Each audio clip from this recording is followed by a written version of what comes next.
Os monicreques toman un ano máis a Alameda de Santiago de Compostela. Unha data especial, porque Galicreques, o festival de teatro que organiza o acto, cumpre 30 anos levando a maxia e a imaxinación a pequenos e grandes.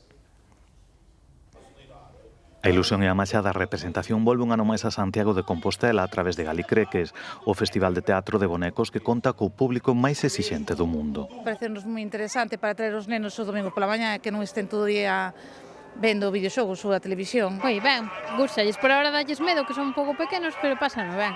Este ano Galicreques cumpre 30 anos de trayectoria.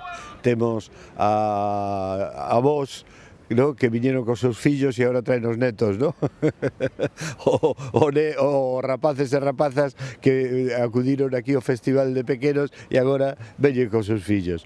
Entón, eso é moi satisfactorio, ver que, bueno, pues que formamos parte dunha comunidade, ¿no? Para celebrar a efeméride, o festival inclúe todo tipo de actividades teatrais, musicais e culturais con especial atención aos seres máxicos picariños, nas que ata poden aprender a crear os seus propios monicreques en obradoiros dedicados. É uma função muito simples para as crianças, para os ninhos, aprenderem a primeiro estarem entretidos e a trabalhar, concentrados, trabalho em concentração, e depois aprender um pouco do que é uma marioneta, como funciona, as articulações, mas tudo em papel, muito simples, corte e montagem, e depois podem brincar em casa, podem fazer jogos de teatro, tudo.